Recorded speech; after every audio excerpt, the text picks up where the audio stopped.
going to train one event. Yeah, that's pretty exciting. I'll start with it. And so welcome to our third speaker series, City of Holiday, sponsored by the Historical Commission. And we're pleased tonight to have Corey Jensen and Amber Anderson from the State Historic Preservation Office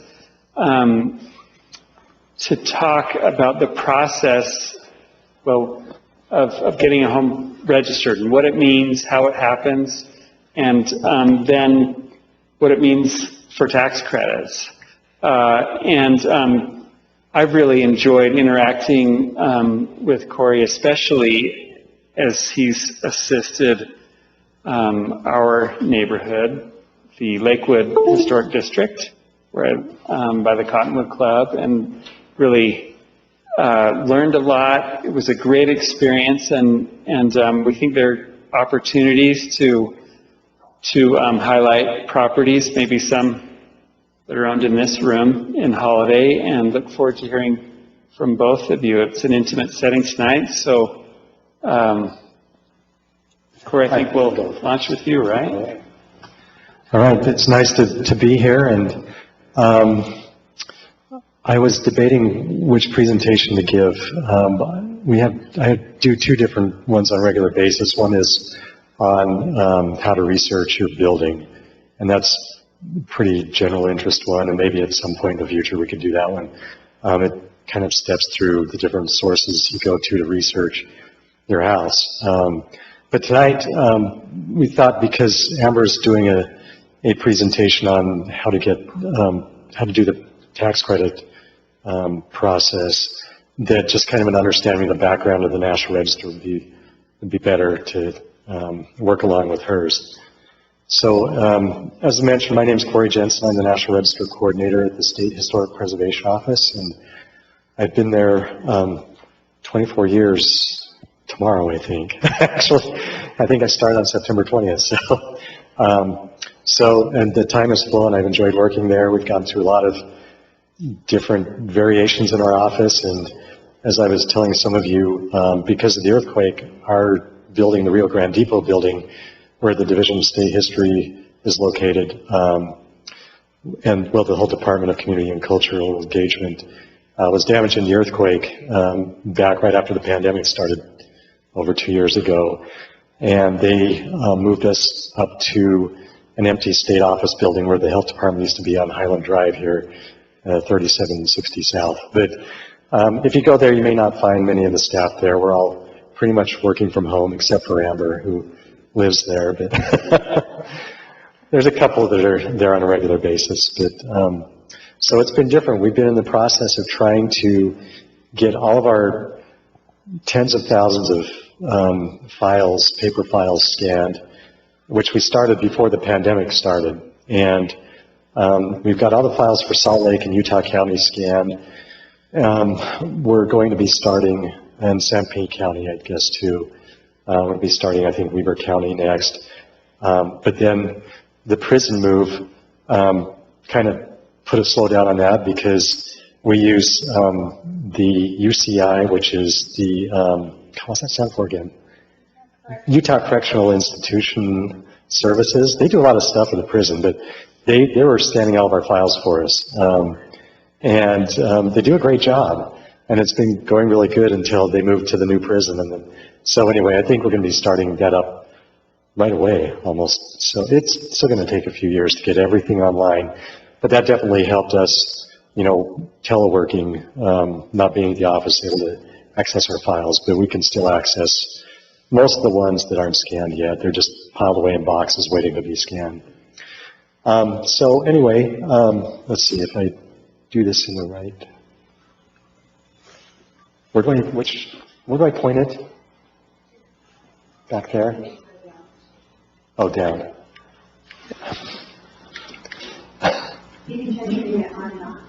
Oh, let's try that. Let's see. Is that the little button on the bottom? Oh.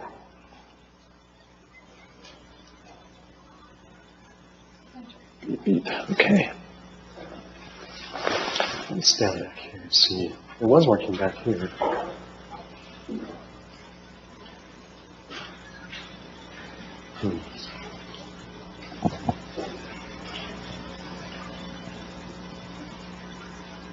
It's frozen. I can advance it for you. Okay. Yeah, yep. Go ahead and advance it. Maybe I'll stand up so I can see it better. Oh, you can go to the next one. So, first of all, what is the National Register of Historic Places? And I'm going to have a lot of advances here. Maybe I can just stand up here and click on it. Yeah, oh yeah, that'd be great. Was going to be telling you to advance quite. And you could actually hold it at your... This is good here. Okay, so the National Register is the official federal list of buildings that are found to be significant in American history, architecture, archaeology, and engineering. And it's more than just buildings. We'll talk about that in a minute. Any interested person can research and nominate a building to the National Register of Historic Places, which is kind of a common misunderstanding. Anybody can nominate any building on the National Register. It doesn't have to be your own, but there is a process that review goes through, which will require the building owner's approval. So we'll get into that as well. The legal owner has a right to object to and therefore prevent the listing of their property. Prior to nominating, there's a review process. I'll go through it in a minute, but prior to the state review board's review of a property, the owner is notified 60 days in advance and given an opportunity to comment on the nomination or to object to through official means. One exception is publicly owned buildings. Since they are not owned by a private property owner, they're owned by all of us. So the entity that manages that building cannot object to that building being nominated. And that applies to whether it's state or federal buildings, federal like National Park Service buildings, state parks buildings, schools, anything like that that's a public building. The owners can object to it. However, we kind of look at that. If the issue is pressed, we will take it through the process. If there's major public outcry, sometimes the SHPO, the State Historic Preservation Officer, may decide not to sign the nomination after it is reviewed to forward it to the keeper. And there's an appeals process that could force that issue to go through. One case we saw within the last, I think, 4 or 5 years was Granite High School in Salt Lake, which sat vacant. A great collection of buildings that sat vacant for a number of years. And there was pressure in South Salt Lake to develop the property. There was also pressure to save the property, to keep the buildings and have them be used for something else. There was a developer who purchased the property, and in spite of that, there was an organization that fought to keep it from being demolished, which listing on the National Register does not protect the building. I'll say that right up front. So the owner already had the building, but this group insisted on nominating it, so we took the nomination through the whole process and forwarded it to the keeper, and while it was in DC waiting for the 45-day review, the owner demolished the buildings. So I had to contact our reviewer and say, you can just pull this from view because it's demolished now. So there's a case of a public building that could be nominated in spite of the school district, their objection to it, but it was demolished. So unfortunately, because it really was a great set of buildings and a great campus. Oops. Oh, let me see. This is not liking. Let me try this again.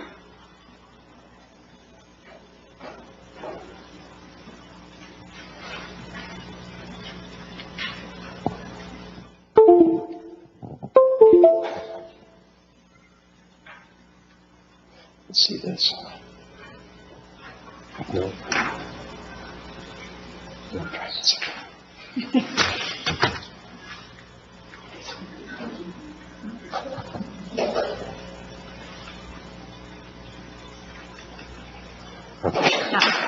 Okay. Is it, if I wait too long, does it freeze up or something? Okay. Let's try this. Okay. So why do we nominate buildings?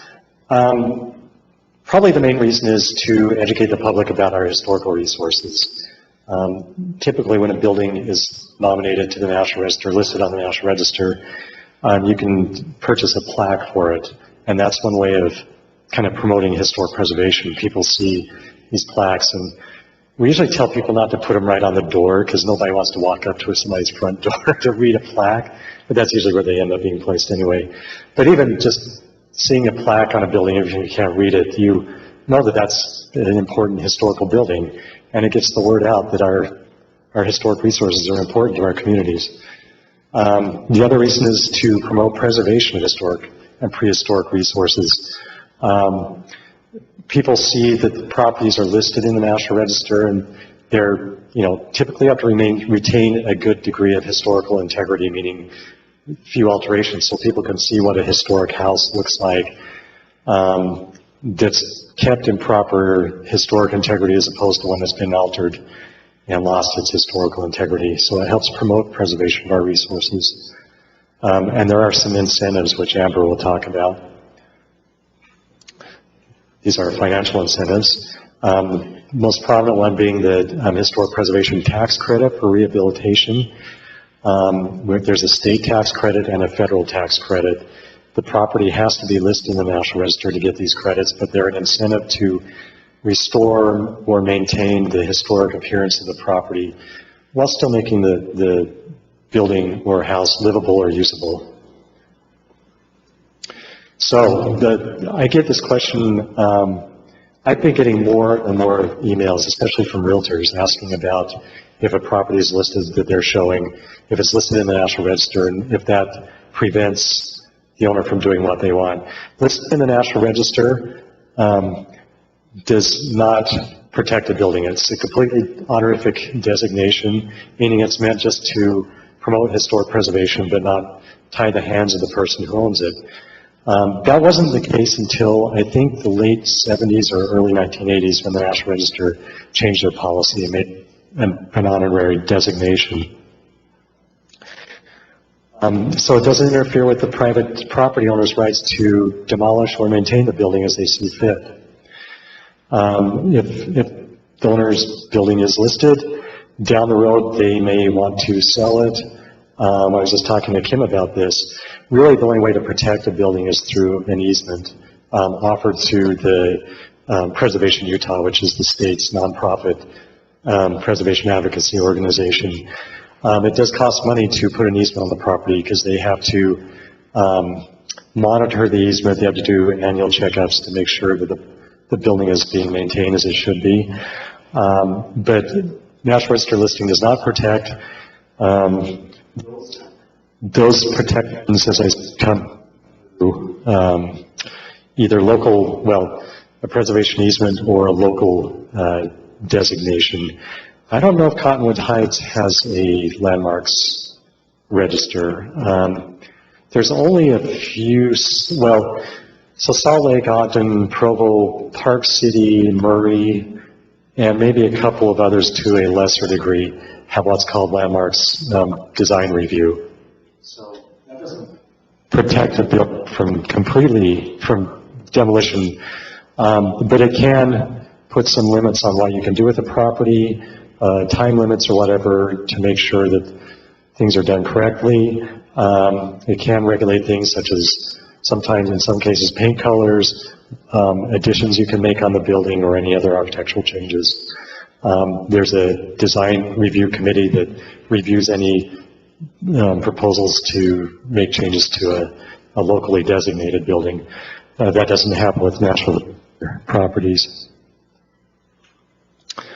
As I mentioned, preservation easements are really the only true protection you can do for a property. So a preservation easement is a legal thing that actually goes on the title. As I mentioned, it is administered through Preservation Utah.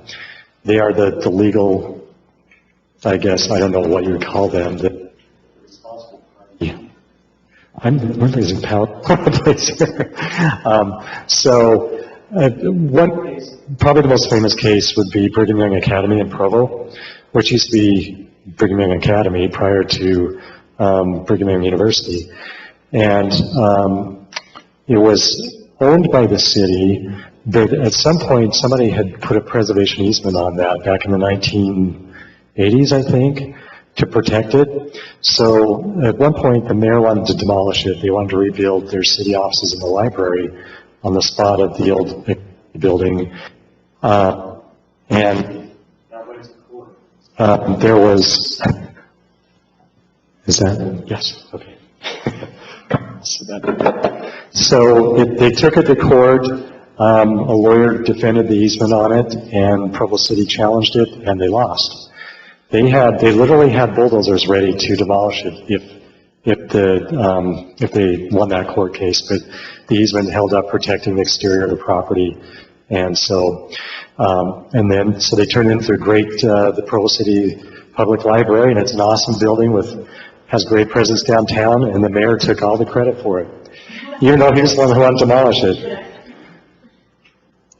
So, what is the process? Did that answer your question about an easement? Okay. I don't know all the technical, but on their website, if you just search Preservation Utah, they have a whole thing on how to go about the easement process. It does, as I mentioned, there is a cost to it. It's like 1% of the appraised value, I think it is, to monitor that. So it's not cheap to put an easement on a property. But if you want to protect it in perpetuity, then it's the best way to go. So a little bit about the process of, yes. Yeah. So what rights does it give Preservation Utah or the city or whatever to the property? Like, can you do it for private residents or Yes. for public buildings? Yeah. When you do the easement, what do they get to do? They just manage the easement program. You basically, I think, are the owner of the easement. They can, like, come in whenever they want. No, they don't walk around the inside, but they do monitor. Yeah, you said like once a year or something. They'll go and photograph the property, and they'll be in contact. There are several. They only have like 120 easement properties, if that. And some of those have not been maintained. They're supposed to be, you need to work with. Yes. Right, so they're monitoring. They have like yellow flag, red flag, orange flag properties. And so they can write nasty letters to the property owners who are not keeping theirs up. They haven't really challenged anybody in court on them yet. And I think they're still trying to decide how that should work. So I think in other states they would take them to court. Utah, we're too nice here. So it might get to that point though. Okay, so the process of nominating the National Register, building to the National Register. So the first thing is somebody writes a nomination, and as I mentioned, anybody can write a nomination for any property. If I get contacted by a property owner, I will say, how much do you know about architecture? Do you know how to research? Do you know how to write? If not, then I highly recommend that you hire a preservation consultant. Kim wrote hers, Kim writes, so, and you research, so, and she's worked with our office on a lot of other things. A typical homeowner is not going to know how to do much of that at all.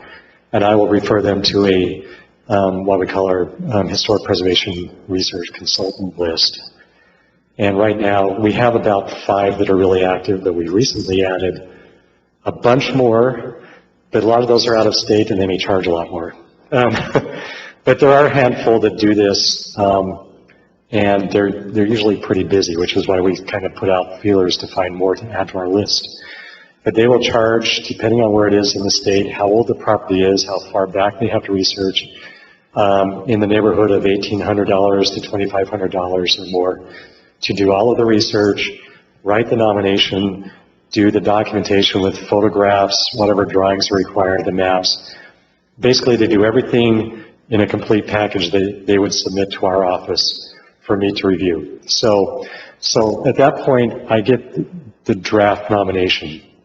And I do a desk review, so even though I'm not an English major, I've kind of learned what good grammar is over the years.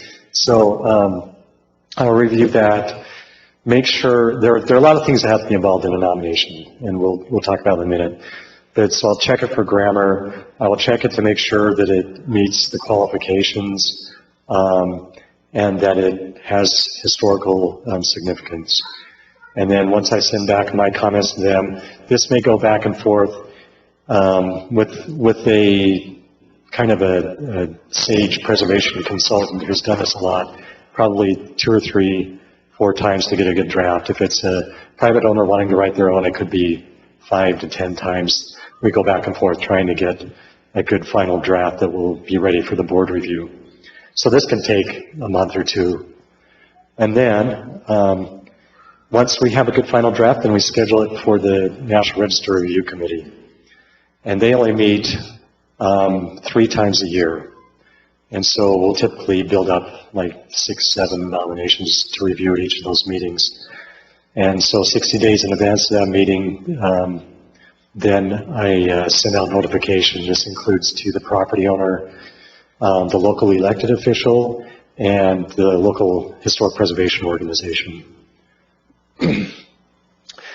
And so that notification letter goes to them, tells them when the meeting is, tells them that we are going to be, the review committee is going to be reviewing this nomination, and basically tells them the date. We are now meeting, through Zoom, so we get them the link to that in the letter so that they are notified of when that's going to meet, and they're welcome. All of those are welcome to join the review committee review. So at that point, we present it to the review committee. They are all given copies in advance of all the nominations they're going through, and they review them and provide comments to me. And then, so the actual review board meeting, the committee meeting, is more of a token thing just to show them photographs again, and for the public, whoever joins the meeting, to see what's being nominated and get some basic information about that property. And then at that point, the committee votes on each of the nominations, whether they want to approve it or if it needs more work. And then we take it back and send it back and answer any questions they have. So then, if they approve it, then I prepare the final version, I clean it all up, do another final read-through, address all the comments that are made, and then I forward it to the keeper of the National Register of Historic Places. And the keeper is just a formal name for the person who's over that. They don't actually see it. There's historians under them that review them, each assigned to a handful of states to review these nominations. And then actually under them, they have interns or whatever that actually do all the reading. So there's a number of people that could review the nomination. They have 45 days to review it, but from the time I submit it to them till the time it actually gets put on the National Register, the Federal Register, it's more like about 60 days. So from the time I get a nomination till the time we hear if it's listed is approximately 5 to 6 months. If they have any issues, which happens from time to time, the board or the state review committee may think, yeah, this is an awesome property. I've tried to address all the questions I have, but sometimes there's still, it's like you never know what the National Register is actually going to think when they review it. So they may have questions when we submit it to them, and they'll contact me and say, you know, we read this or we saw this in the nomination, we're not quite sure. Can you maybe provide some more clarification on this, or we don't think it meets these criteria. Can you maybe provide a little better background about why it's significant or why it still has historic integrity or doesn't? So that happens maybe a couple times out of every year. So not very often. Okay, so that is the process. So a little bit in the background of what kinds of nominations or what resources can be nominated. First one, of course, is the most common one, is buildings. And these are technical terms for the National Register. So a building is anything that provides human shelter, so houses, or for the most part, and like commercial buildings. Anything that people live or work in is basically considered a building. The next one is structures. These are things that don't provide human shelter. So it could be like a bridge, a railroad grade, you know, anything, what else? I can't think of structures right now. Like roads. There are some historic roads, trails. So things like that. Anything, well, actually things that are built that don't provide human protection. So other, like agricultural buildings too, that was what I was trying to think of. Barns, we've nominated a couple of barns in the state. Sites, so these are locations, kind of physical landscape locations of significant events. Battlegrounds, cemeteries, places like that. Objects are more things, public works of art, sculptures, things like that. So they're mostly artistic in nature. And small in scale. So these are not usually big things. The only monument that I've ever actually nominated, object, is the Sugar House Monument. I don't know if you know where that is on 21st South, right in kind of a little business district there. I don't know if that's even still there since they've redone Sugar House so much over the last 2 decades. And then districts, which is a combination of buildings that have, basically they have architectural integrity, but they're so common that there's not really any architectural significance to an individual building, but as a whole neighborhood or a city center, a main street, something like that, there is a combined significance there. And that is what was nominated here. The most recent one for Cottonwood Heights is the Lakewood Historic District, which I think is probably the only Parade of Homes district listed in the country. So basic requirements: a building or object or structure, whatever, has to be at least 50 years old in most cases. It must retain historical integrity. I'll talk a little bit more about that 50-year-old thing in just a second here. It has to retain historical integrity, and the rule of thumb we use is, would the original owner or builder recognize the building or the site or whatever, or has it been altered so much over time that it does not retain that historical appearance? And that's kind of a nuanced thing for nominations. So a building doesn't have to be perfect, doesn't have to be a building museum. It can receive some alterations over time, but it depends on what the impact, the visual impact of that alteration is to the overall visual aspect of the building. And if there are other mitigating factors, such as, was this building mostly significant because of its historical association rather than for its architecture? So in some ways, this can be mitigated if there's not great historical integrity. And then the final one, it must be significant, either historically or architecturally, or both. And that is probably the most difficult part of writing a nomination, is how do I prove that this is significant, and also determining what that period of significance is. And I'll discuss that here. So those are the 3 main criteria of a property must meet to be nominated to the National Register. So there are different levels of significance. The first one, of course, is national. And there are typically not many nationally significant properties listed to the National Register. These are usually saved for nomination as National Historic Landmarks, which is a completely separate process. It's a secret process that we don't get much involved in because it bypasses the state office altogether. There's a separate National Historic Landmark. I can't remember what the name of them is, but they meet twice a year, and it takes about 2 years to get a nomination ready for them to review, and about another 2 years for them to review it. So, this is reserved for properties that may be going on to be National Historic Landmarks in the future, so they're kind of place marked as nationally significant on the National Register.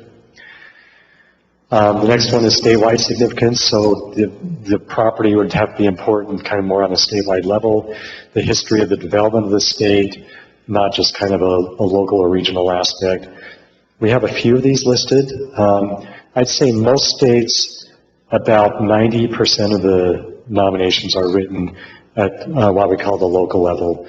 And that's just what their, their significance is based on, either the neighborhood, their city, a local region, the county, something like that, but it's more localized. So that is by far the majority of the nominations that we have.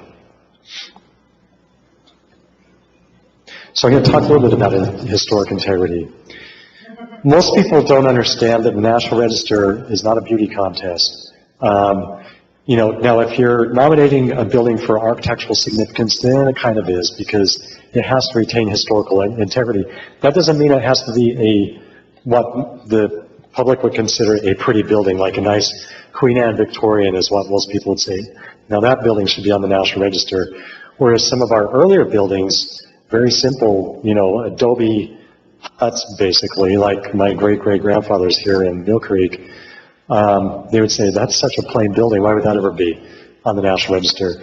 Well, if it retains historical integrity, meaning that its architecture is intact and it provides that appearance of what it looked like historically, then yes, it does have historical integrity.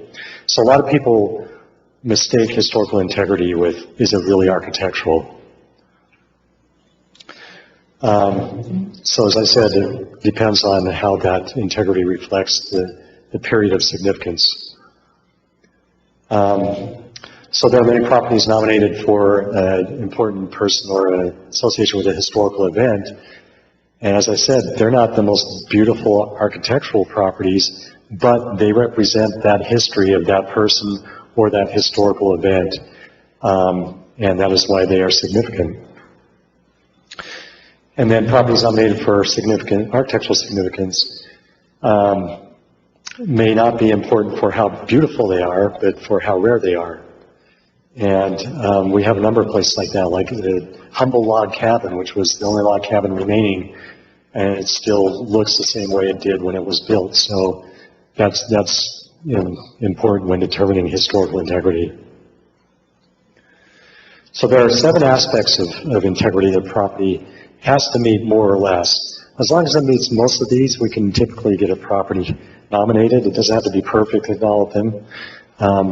So the first one is location, meaning is it still in its original location where it was originally built or located? If it hasn't been, then, it might not be eligible. We have nominated a number of properties that have been moved outside of the historic or period of significance.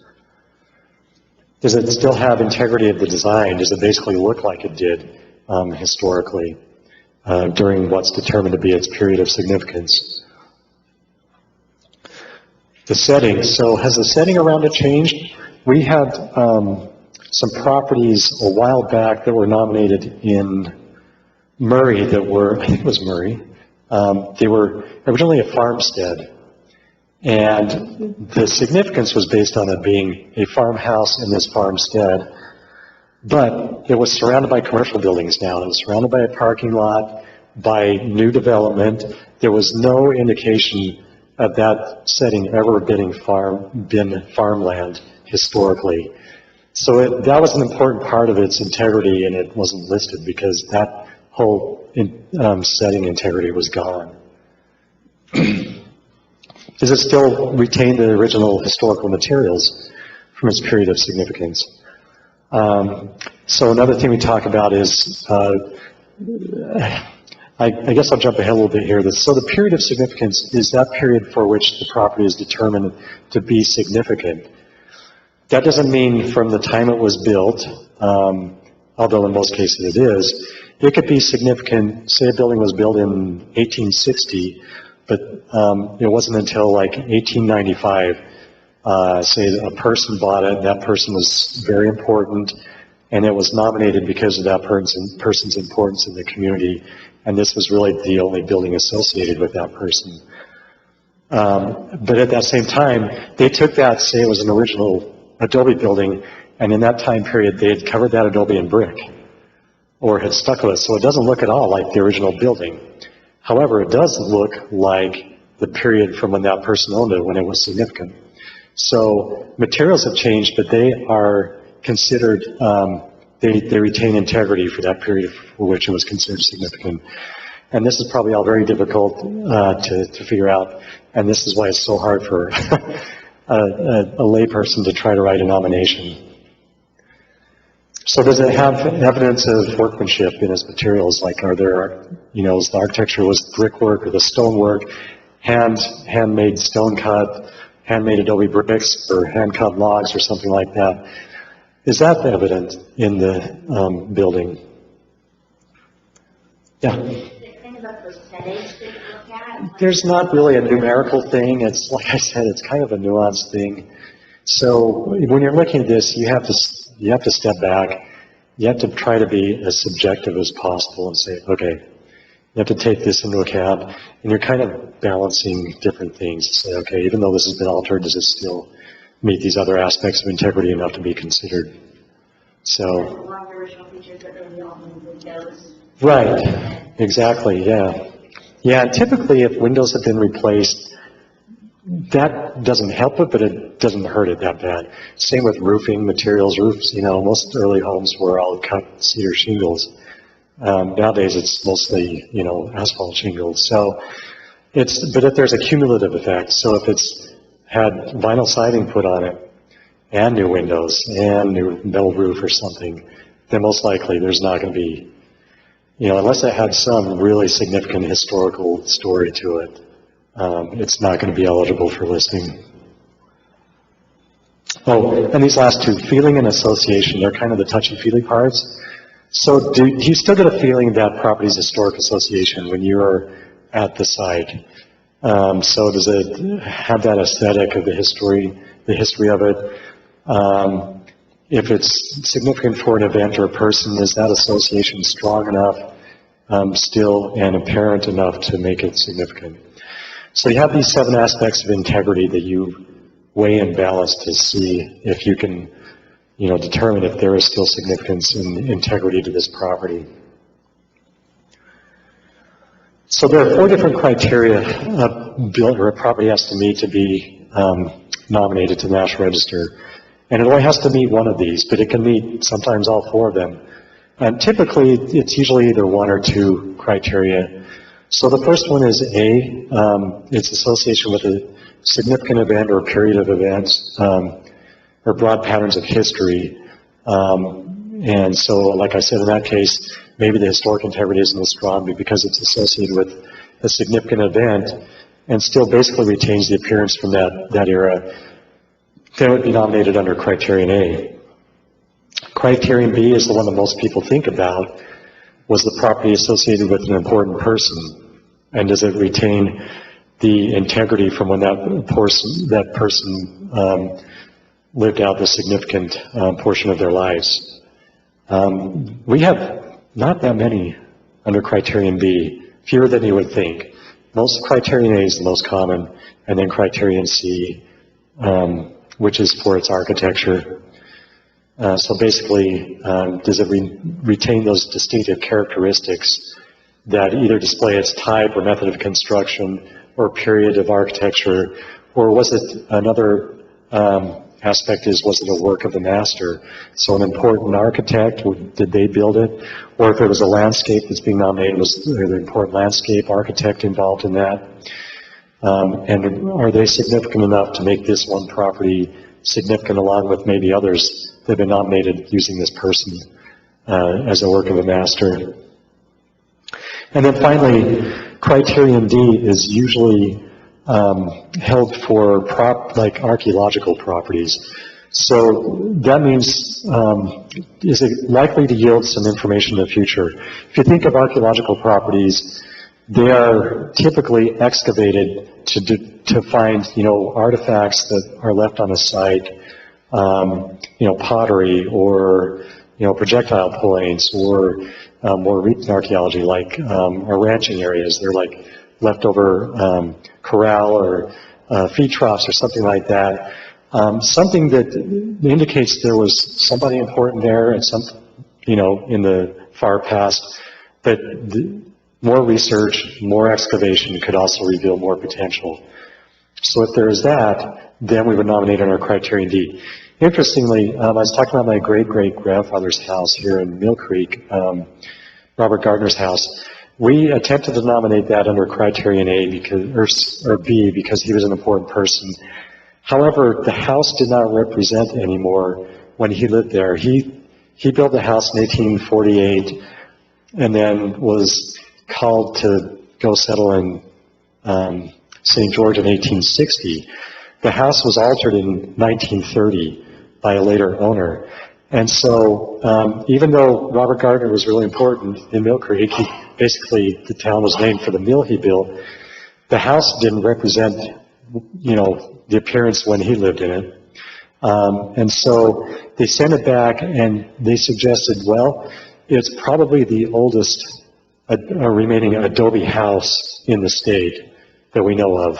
And they said you could nominate it under criterion D for potential to yield more information about adobe construction, should you find that out through this house and also excavation of the site where the mill used to be as well. So we resubmitted it after the National Register's comments under criterion D, and they listed it for that.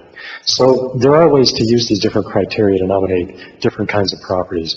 We have several archaeological sites like archaeological districts and individual little sites nominated throughout the state using criterion D.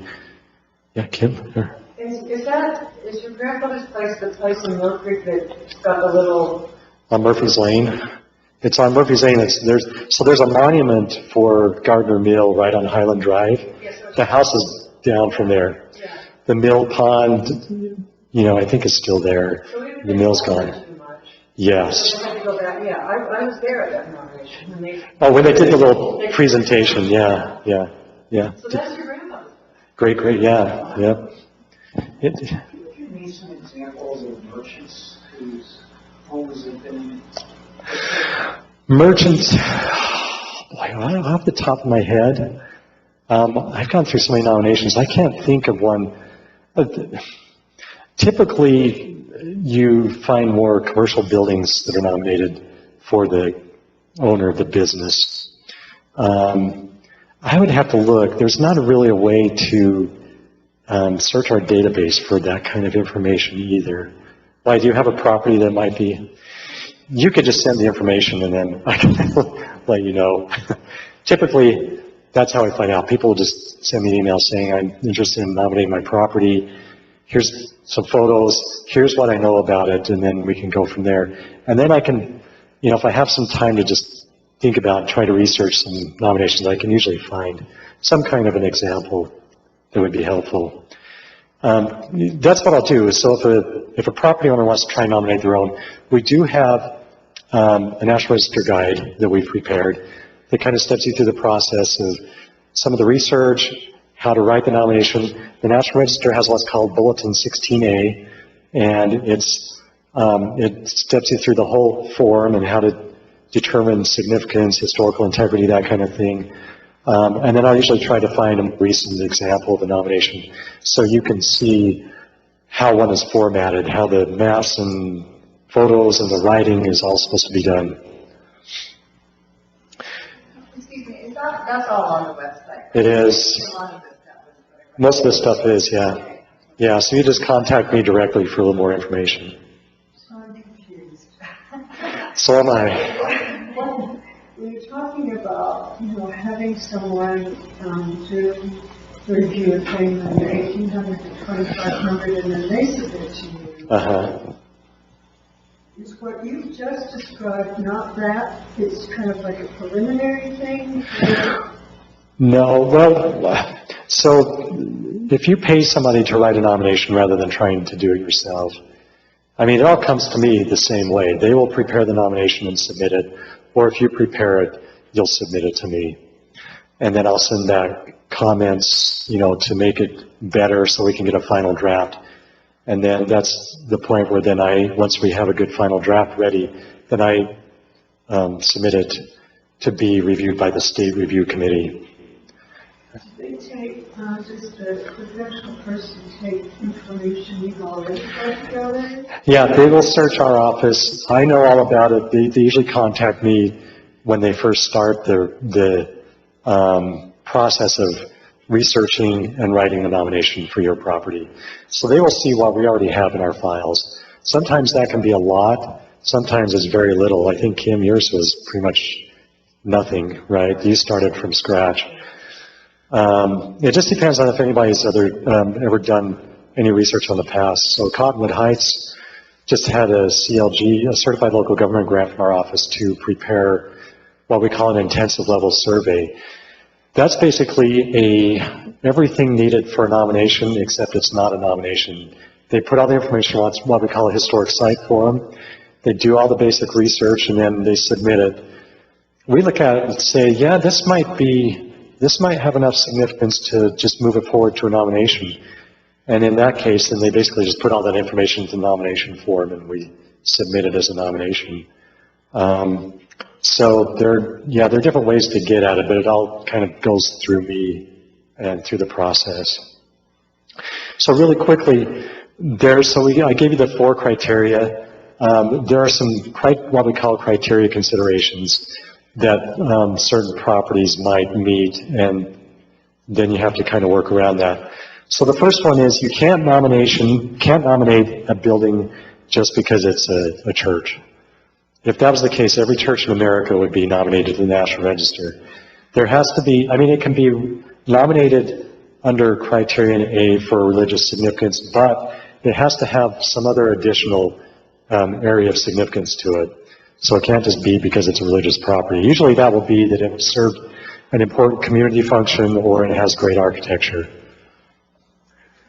Criterion B, I told you we've nominated buildings that have been moved.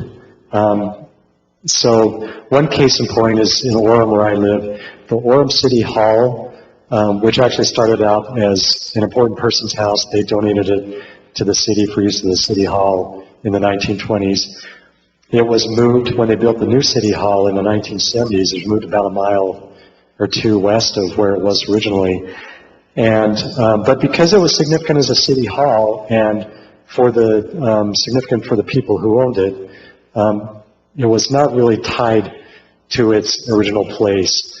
The setting wasn't as significant as was the use of the building. So it was moved, but it was nominated to the National Register and listed. We had a cabin in Salt Lake, the William Hawk Cabin, which was nominated back in the 1980s. It sat behind a house, a Victorian house, on 3rd West and about 4th North in Salt Lake. It was originally part of the Pioneer Fort where Pioneer Park is, and it was moved in the 1850s to its current location where it was listed on the National Register. But it sat derelict for a number of years. It was falling apart. But the owner of the house in front of it decided they wanted to restore the cabin.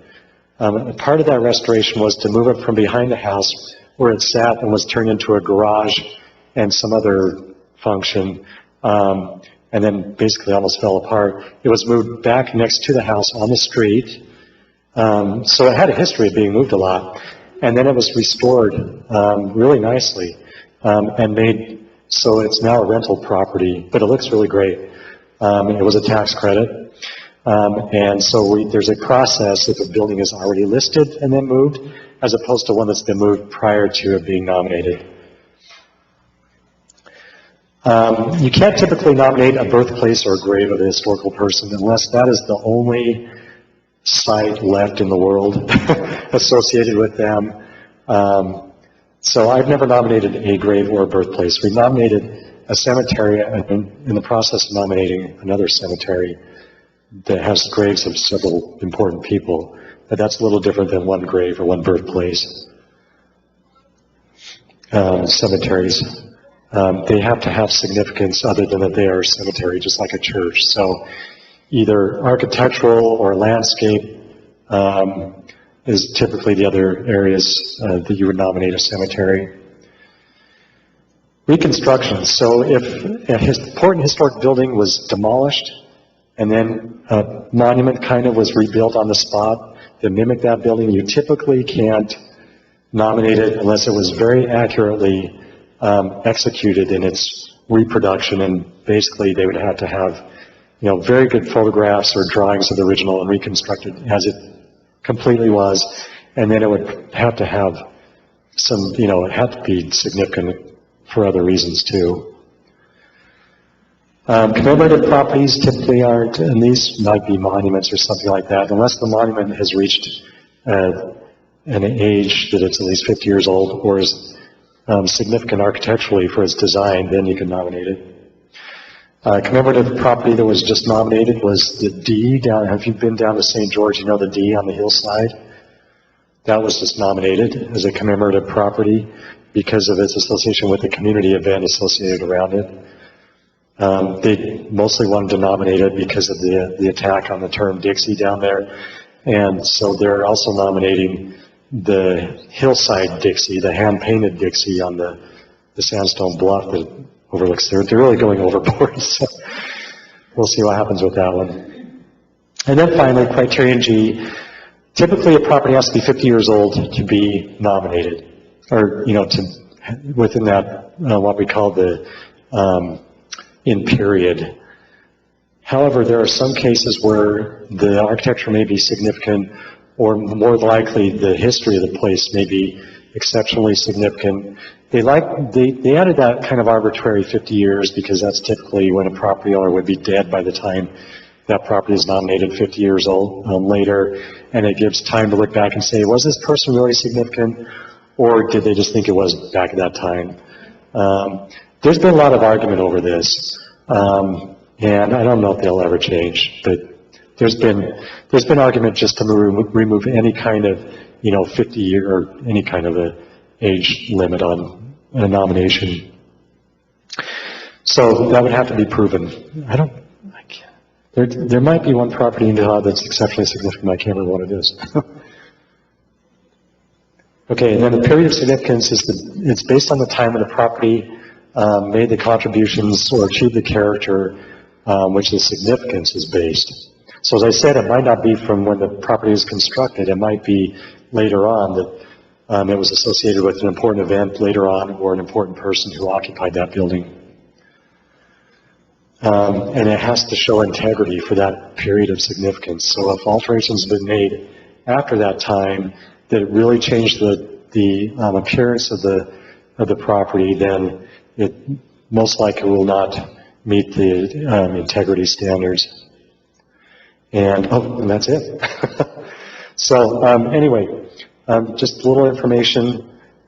Here's contact information for the State Historic Preservation Office. Our emails are on there. Emails are best. We have kind of a wonky phone system. Computer phone system doesn't always work, and not everybody's connected to. So email's also great. Then we have time to look up information and then send you back anything, PDFs of whatever information we already have. So, any final questions before I turn the time over to Amber? I did. You were talking about you were scanning a bunch of documents. What does your office? What are you scanning? Any research that we all? Yeah. If we already have some paper documents, research that has been done in the past, whatever is in those files is being scanned. Now, photo prints are being scanned, but if they're slides, I think they're scanning the slides and you can't see them. But I can't remember. I'm trying to think if they're actually projecting those and scanning those. I don't think they are at this point, but we at least know what's in there. So if we have to go retrieve the paper file from wherever it ends up, from the state archives, we can at some point. Yeah. But, we have in our database, we have about 140,000 buildings in there. Buildings that we actually have research and paper files on is more around 10,000. So, yeah. What fraction of applications end up being successful? Probably 99%. Some get sent back. Like I said, a couple each year will get sent back for clarification. In my time there, I think there's only been maybe 2 that we just said, yeah, they're right. There's no further amount of research or arguing is going to change that this building is, not significant or doesn't have integrity. So, yeah, that's what I treat. So when I talk about my desk review, that's where I weed out everything that I think is not going to make it. And so, what fraction from the very initial stages, before you People- Well, I don't know before I do it, because it all has to come to me for review. So I would say, people that inquire about getting their properties listed, depending on how serious they are, if they kind of pursue it, I'd still say about 90% will go through from my desk review to the committee review and then to the National Register. But there's a thing about who they come and you're like, Right off the bat, I can say, okay, your house, and this happens a few times a week. Typically, they contact me because they've contacted Amber. They say, I want to get tax credits to restore my house. And so Amber will say, okay, talk to Corey about if it's eligible. There was one today, I just had to say, no. I looked, they didn't have photos, but I looked it up on Google Street View and saw that from the time, we had information in our database from 1984 because nothing's been updated since, on that building since then. And it showed it was contributing, eligible for National Register nomination in our database from that 1984. But when I looked at it on Google Earth, which was, I think, from a couple of years ago, it had changed. They put new siding on it, new windows. It was originally a wood-sided building, based on the information in our database. I just had to tell them, you know what, unless something very, very significant happened in this building, it's not meeting the integrity standards, so. What does it mean when they say that it's intact?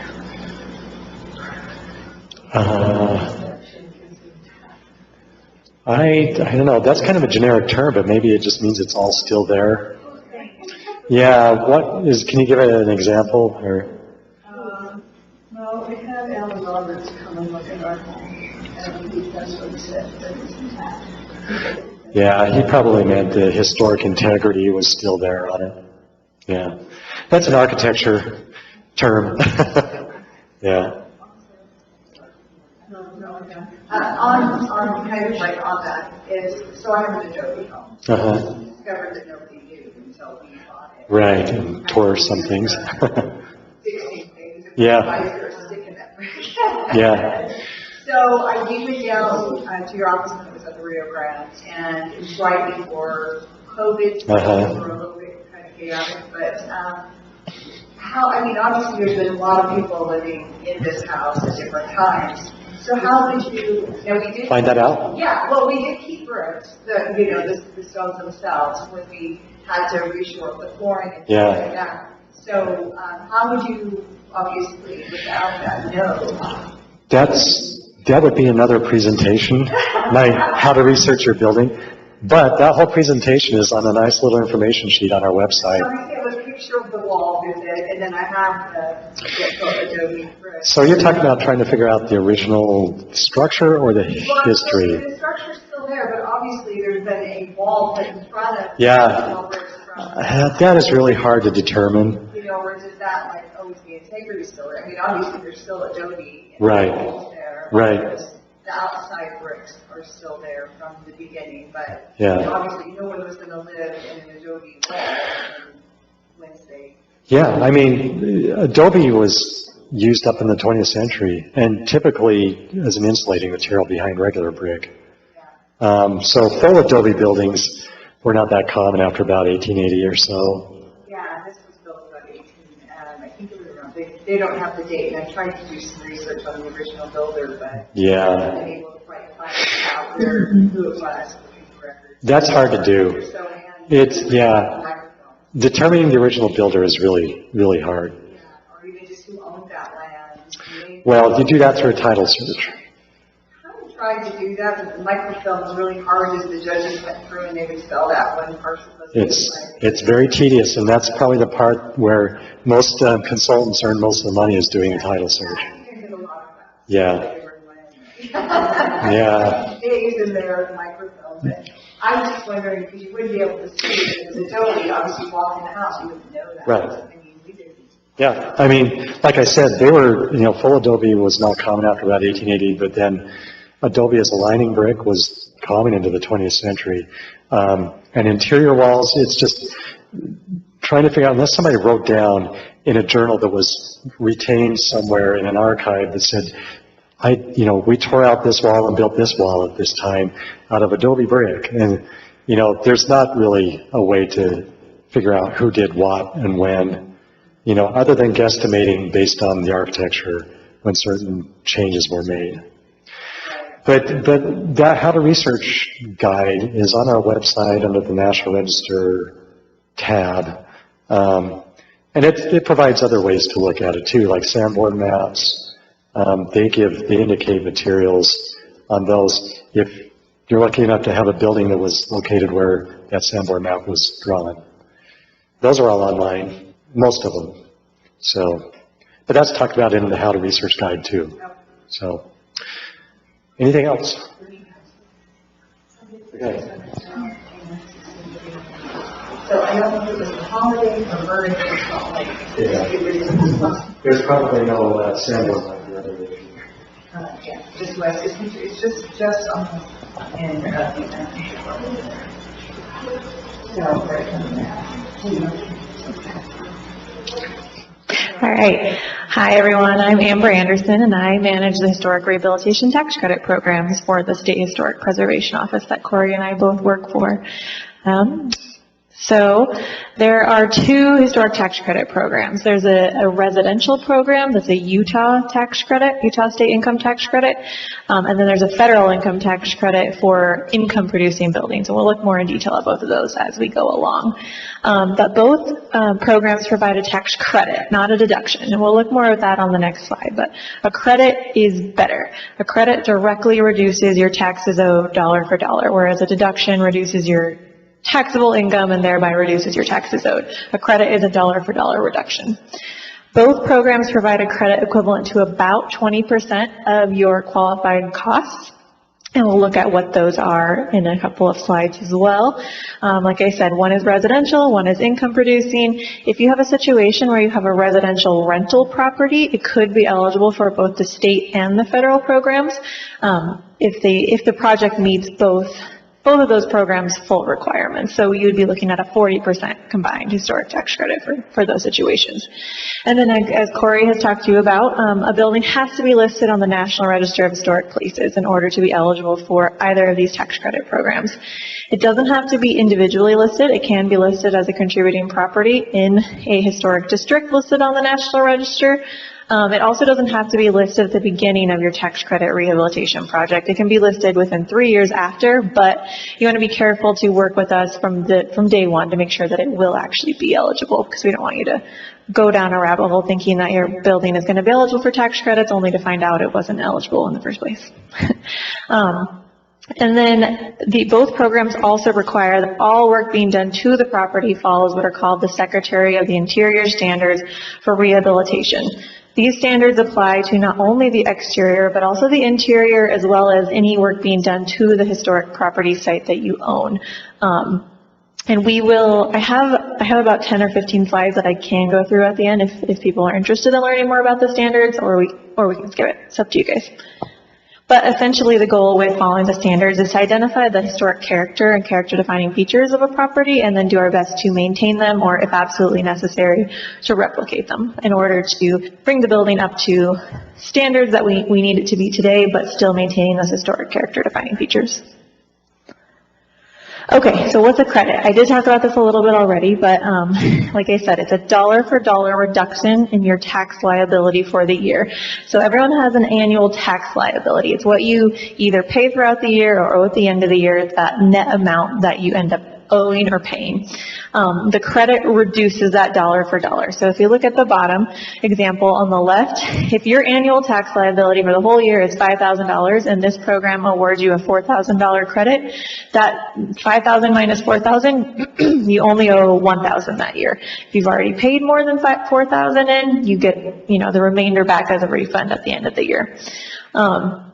If you, again, have a $5,000, actually we'll skip back to that in a second. This credit, both of the credits are also considered non-refundable. That doesn't mean that you don't get it back as a refund. I just said if you do pay more throughout the year than your credit, you would get it back as a refund. But refundable means you can only get up to your annual liability in any given year. So the example on the right, if your annual tax liability is $5,000 and your tax credit is $6,000, you can only claim $5,000 that first year, but you can carry forward the remainder to the following years. And the state program allows you to carry forward for 4 years. The federal program is 20-ish. It's a little bit weird. It changed in 2017. We'll look at that in a couple of slides. But so non-refundable, but you get it back as a refund usually. It's kind of a misnomer.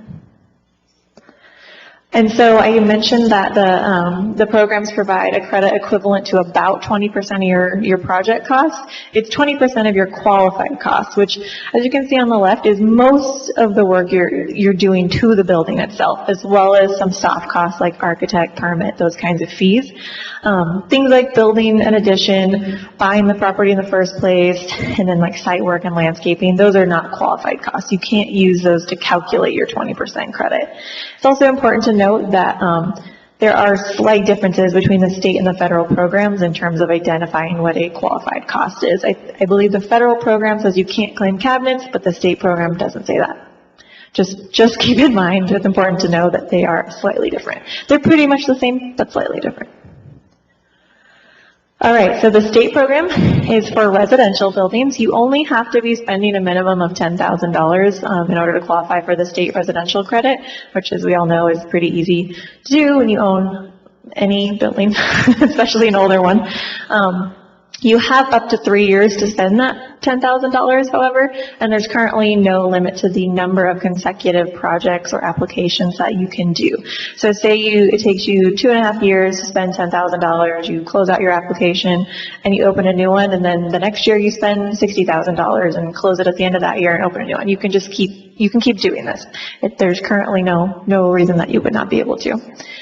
I did mention the standards that the work has to follow in order to be qualified for either of these programs, and you have to continue to follow these standards for 3 years after your project is given final approval.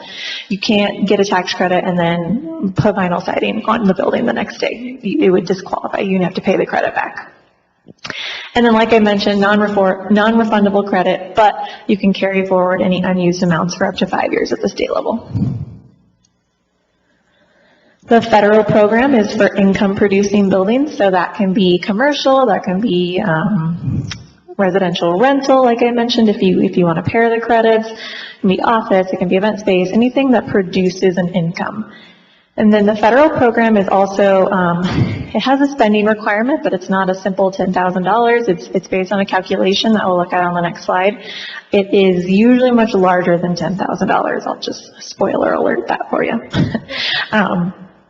And then at the federal level, you have to continue following those preservation standards for 5 years after the program, after your credit is approved, instead of 3 like at the state. You also have to maintain ownership of the property for 5 years after that initial project is complete. At the state level, you technically don't have to maintain ownership, but it would be kind of hard to maintain compliance with preservation standards if you didn't own the property, so it's a little weird, but it's an actual requirement at the federal level. And then, okay, so prior to the 2017 tax reform, you could claim the entire federal credit in the first year if your tax liability was large enough, like we talked about. But in 2017, they made it so that you have to spread it out over a minimum of 5 years. If you get a large tax credit, even if you can use it all, you have to break it up 20% of that 20% over a 5-year period.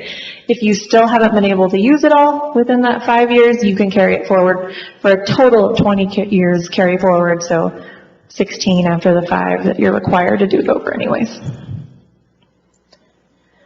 Okay, so the substantial rehab test, this is a major difference from the state program. If you are going to qualify for the federal program, your rehabilitation costs have to exceed the building's adjusted basis. So essentially the value of the building is what we're looking at. This is the calculation. If you own the property for longer, it obviously gets more complicated. If it's a recent purchase, you'd be looking at A minus B. So purchase price of the property minus the value of the land. So basically the value of the building, you have to be re-spending that on the rehabilitation itself. So it's not meant for just, a new roof on your commercial building. It's more of a substantial project that this program is for. I won't read through all these again, just kind of a summary of the differences between the state and the federal programs. The biggest thing I do want to point out is that our office, the State Historic Preservation Office, has final say over any state tax credit projects, and then the National Park Service actually has the final say over any federal projects. I primarily work as the liaison between the applicant and the National Park Service for federal projects. I kind of help the applicant make sure they know that the application is done well, that they understand preservation best practices, things like that. And then I serve as the kind of eyes and ears on the ground for the National Park Service if they think something is kind of off or they don't really understand what's going on with the project.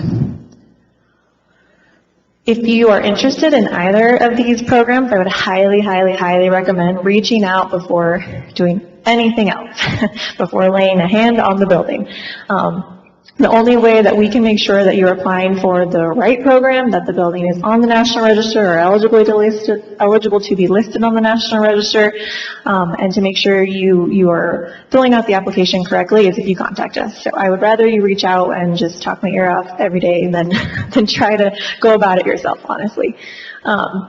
If for some reason you decide to do it anyways and not contact us beforehand, I would highly encourage you to thoroughly document the building, because the only way that we're going to be able to determine whether or not a project meets those preservation standards is if we know what you started with. If you come in with a project that is halfway done and you don't have any before pictures, you don't have any kind of a floor plan, and you've torn out all the walls, we have no way to know. That doesn't sound great, but we have no way to know if the project, what you've done so far, met the standards, if the overall project is going to meet the standards. And not always, but it does happen where a project can be denied just for lack of information. And then the best piece of advice is to start that application process as early as possible. The only safe way to proceed with the tax credit project is to have a before application approved before you start. It's really the only way. It almost never happens that way, but it's the safest way to proceed.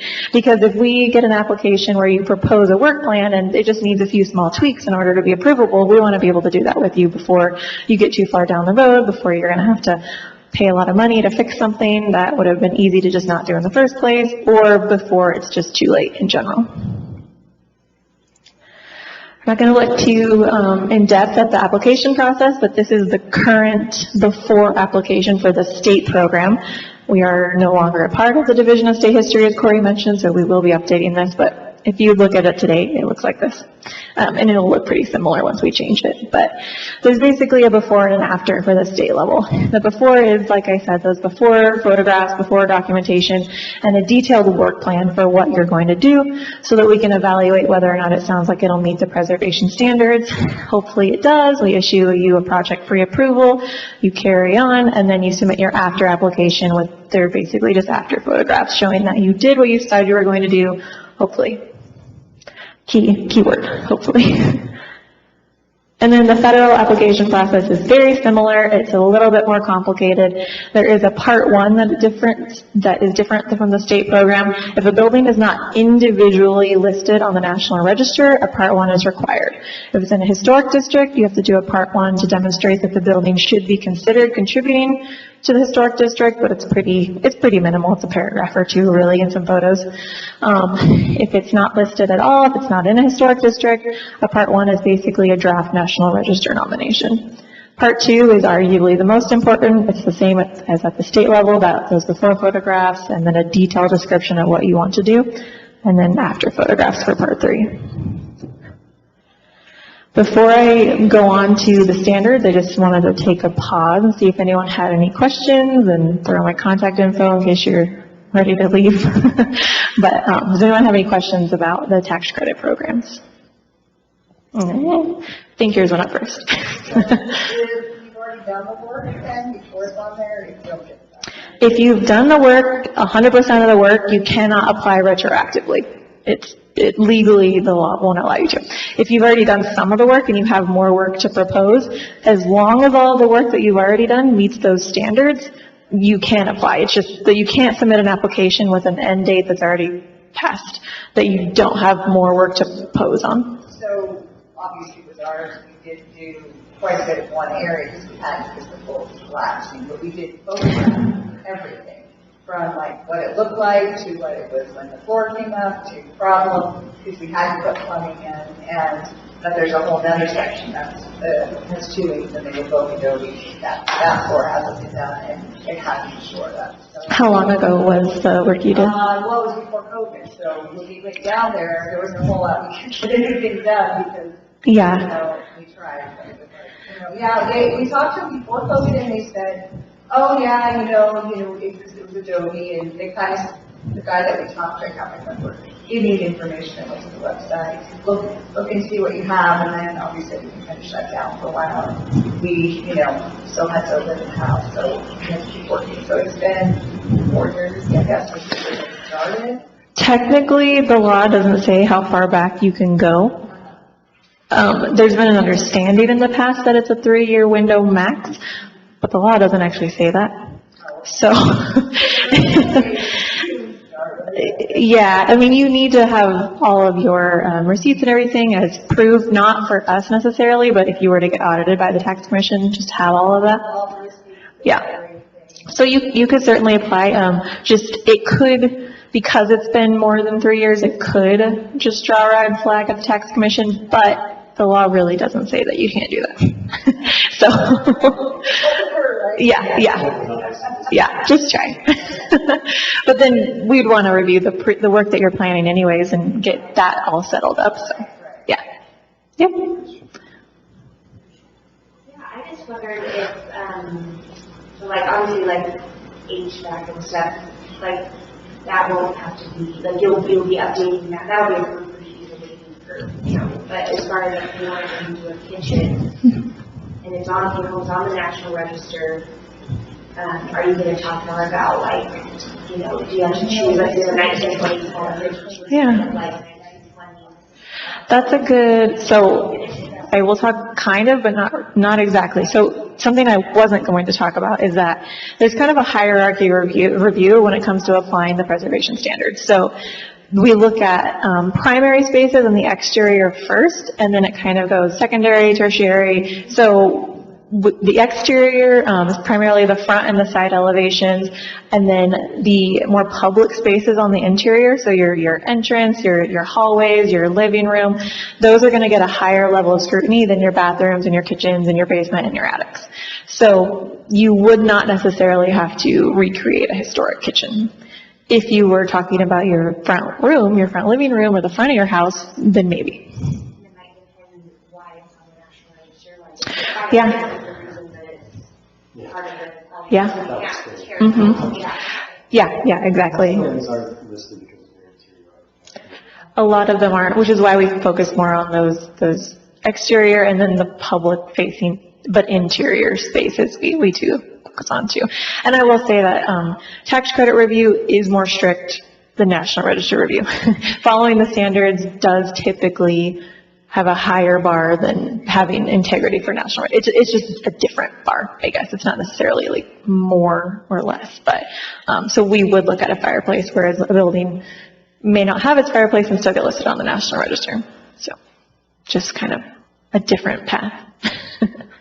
Any other questions on tax credits? Okay, unless there are protests, I will just quickly go over kind of what the standards look like. I've just got about 10 slides.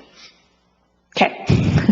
All right. So in order to qualify for tax credit programs, the work has to follow the Secretary of the Interior standards for rehabilitation. The National Park Service actually has 4 sets of standards, one of which is rehabilitation. Just quickly, the standards for preservation. Preservation is preserving something as it is in place. Think of pickling vegetables. It's keeping it exactly as it is. It's not making it better, it's not fixing it, it's not making it worse, it's not changing it, it's preserving it, literally. Standards for restoration. Restoration is restoring something back to a point in time. Think of, when your computer crashes and it wants you to restore it to a date. I don't know if that's still a thing, but it used to be a thing. You're taking it back to a period in time based on evidence. And then reconstruction is pretty self-explanatory, but it's based on evidence as well. We require rehabilitation, so it acknowledges a need for new uses and kind of modern living standards, but it also prioritizes maintaining the historic character of a property. I won't read all of these at once, at least. We'll go through them each individually, but essentially establishing the historic character of a property and then maintaining it as best as possible. But these are relatively vague. They're meant to be applied to all different types of and ages and sizes and materials and architectural styles of buildings. All right, so standard number 1 is that a property shall be used for its historic purpose or placed in a new use that requires minimal change to the defining characteristics of the building and its site and environment. So on the left, we have a great example of meeting standard number 1. It was an industrial building, a historic warehouse. They turned it into some kind of co-working office space, and they were able to maintain a lot of that industrial character. So you can see those original windows up in the top left-hand corner. They were able to maintain the large open volume of space that's characteristic of a warehouse. They may have added a mezzanine level, but that doesn't really break up that large volume. It just adds a little bit more square footage. And then the finishes, they were able to keep a concrete floor, unfinished masonry wall, exposed brick, things like that. On the right-hand side, we have an example of how not to meet this standard. So wow, this is cool, I wouldn't mind living here. Turning a church like this into a bunch of different apartments, chopping up the space, removing the finishes from the walls, this doesn't meet the standards because you're taking what used to be a large volume of worship space in a chapel or some kind of a religious property and subdividing it. So that volume isn't there anymore. You're removing the finishes. A historic church or office building, it would have been highly embarrassing to have exposed brick historically. So having historic exposed brick now doesn't meet the standards. It would never have been like that historically. People would be horrified if you went into the space and it looked like that back then. So that doesn't meet the standards. Standard number 2 is that historic character of a property shall be retained and preserved. The removal of historic materials or alteration of features and spaces that characterize a property shall be avoided. So this is an office building in downtown Salt Lake. You can see what it looked like on the inside on the left and then what it looks like now on the right. So historically it would have had finished spaces, finished ceiling, walls, floor, probably carpet or hardwood on the floor, plaster on the walls, wainscoting, woodwork, all of these things, and it would have been divided up into offices. There would have been a central corridor and with the offices of different uses along the corridor. Now it's just a big open space. They industrialified it. None of the finishes are there. The ceiling's gone, so the volume and like the way you experience the space is different. The transportation corridors are not there anymore. So none of the historic character of an office building remains essentially.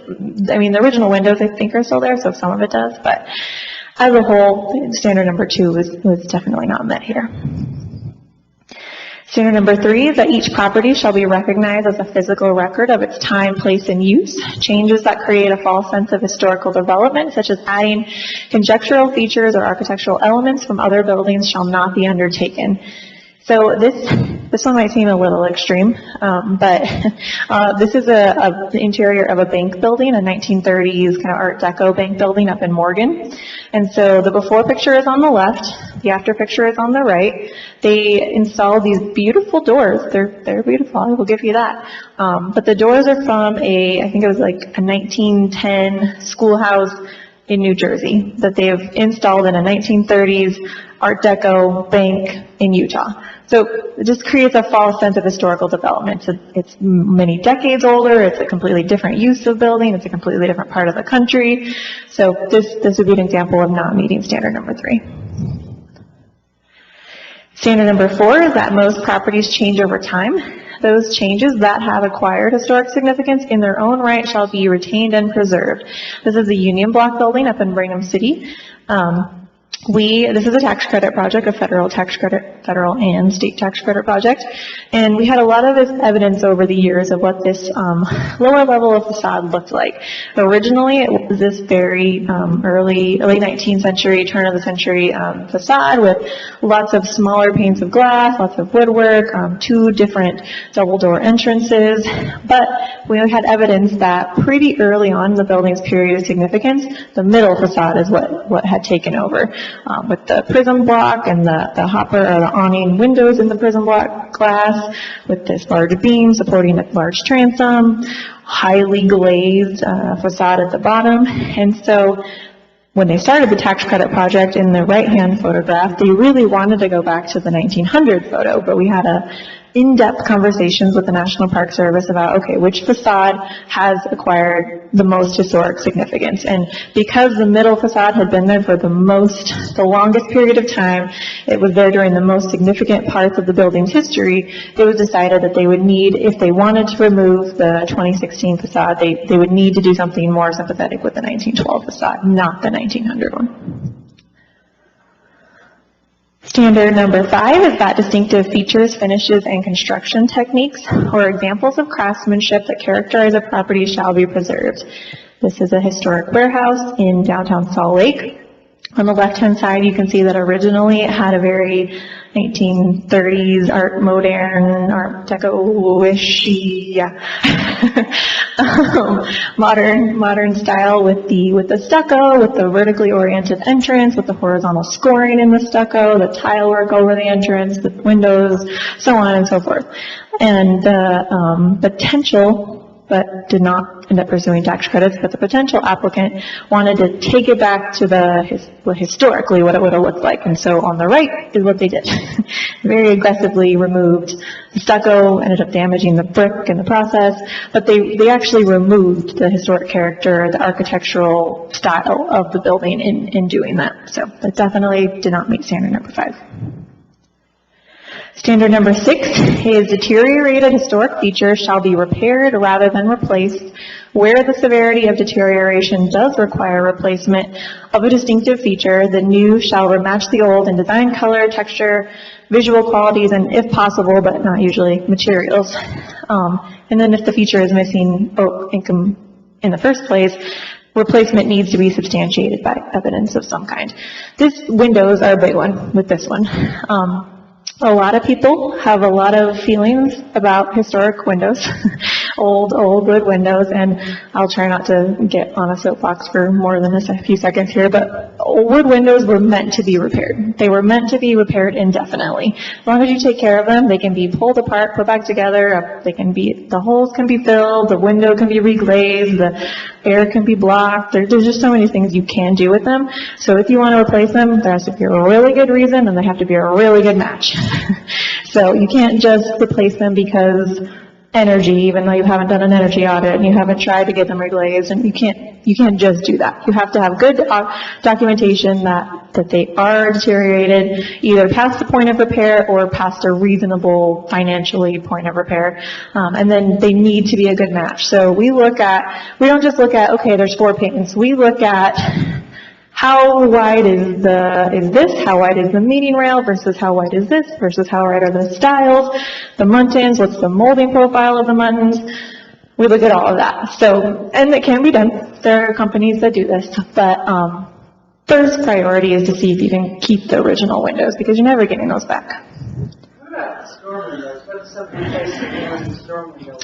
That would be much preferred than replacing them, because storm windows, that's what we did. Yeah, you can take them off, you can replace them, retains that original craftsmanship, you can keep repairing the window. Yeah, we are big fans of storm windows. Okay, standard number 7. I could talk about this one for an hour, but I won't. Chemical or physical treatments, such as sandblasting, that cause damage to historic materials shall not be used. The surface cleaning of structures, if appropriate, shall be undertaken using the gentlest means possible. Okay, so on the left we see what happens when you sandblast historic brick. Please do not do this, ever. Please, just don't. Brick historically was softer, but it was fired in such a way that the exterior edges of the brick were harder. So the exterior edges are the protective outer coating. They protect the interior soft part of the brick from the weather, from biogrowth, from dirt from the street, things like that. And so when you use an abrasive blasting system, such as sandblasting, you chip away that exterior protective outer coating, and over time water will get in, it will freeze, it will expand, it will chip off another another little piece, more water will get in, it'll freeze, it'll expand, it'll chip off another little piece. A little piece of biogrowth or a weed will get in, it'll allow more water to get in, it'll freeze, it'll expand, it'll chip, anyways, you get the point. So on the left is, who knows how long after the original sandblasting took place, but it just gets worse and worse and worse after this. Eventually your brick just turns to powder. It's really bad for it. So there are gentle ways to remove paint, there are gentle ways to clean.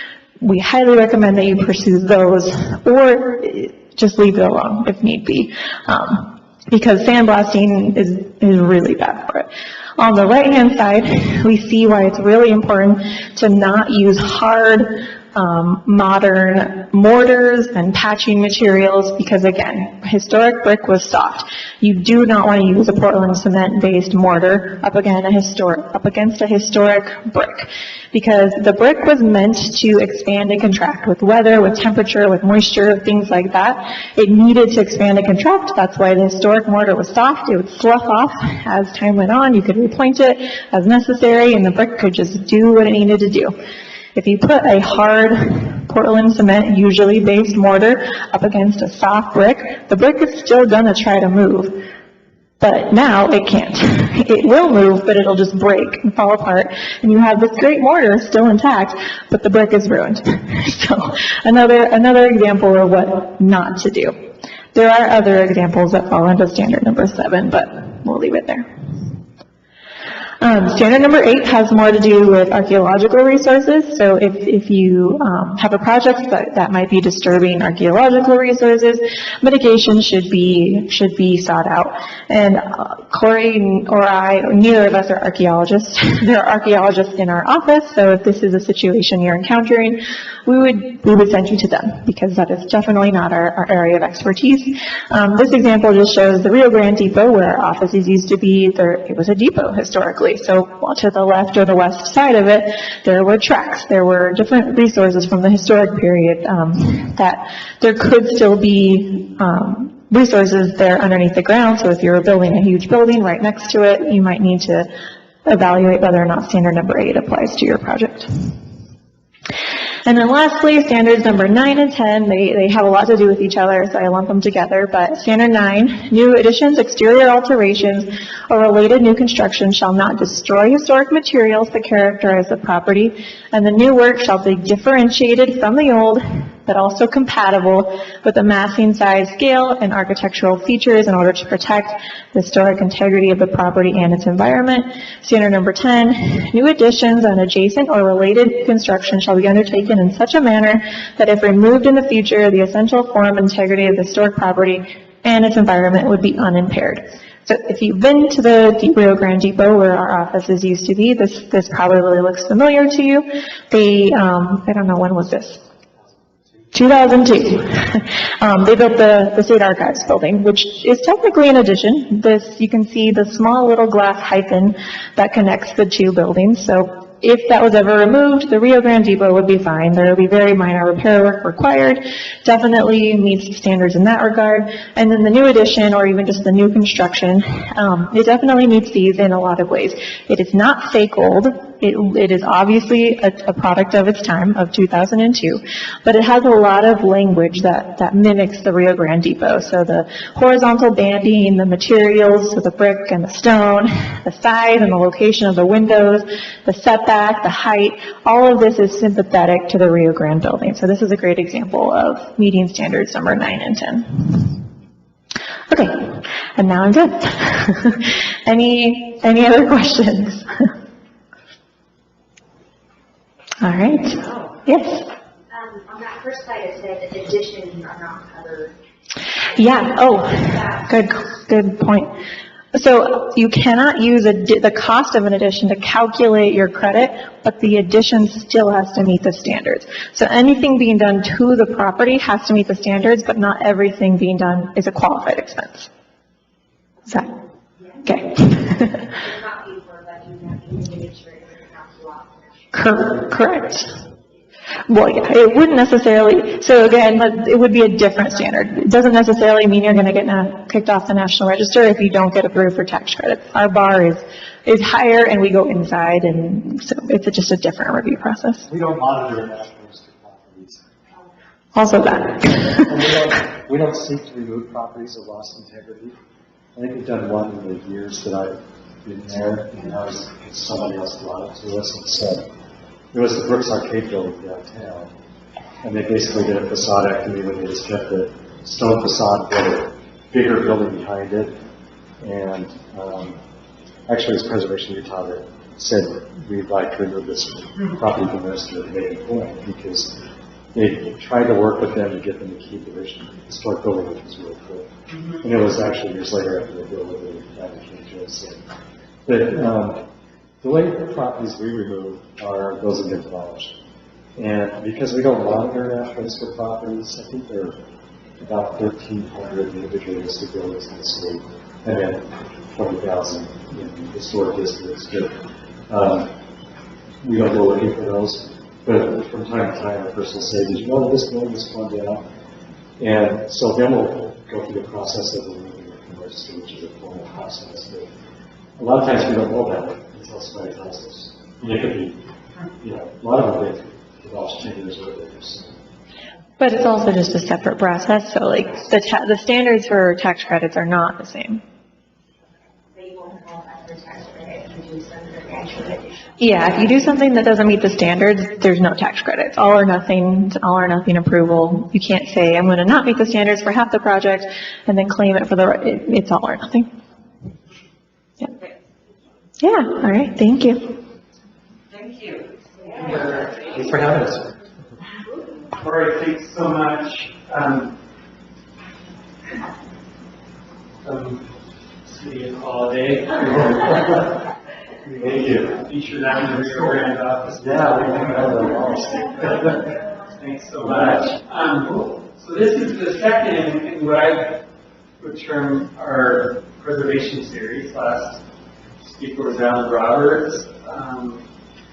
In November, David Ammett will be speaking on, what's this topic, the historical estate. Historical estates of Holiday and Mill Creek, and the people that built it. Architecture and people who built it on that.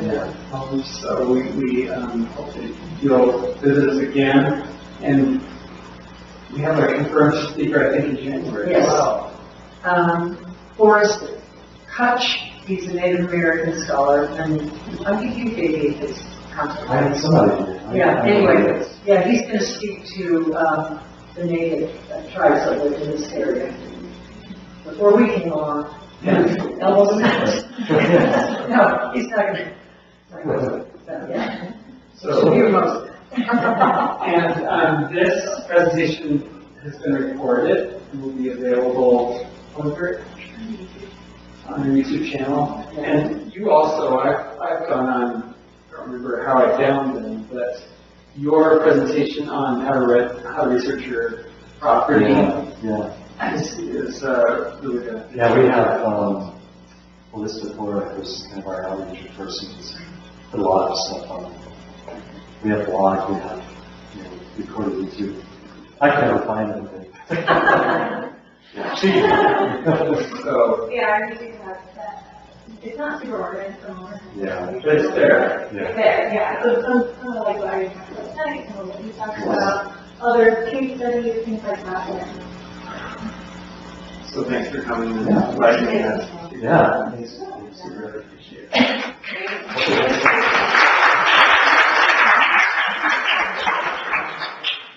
So it looks like.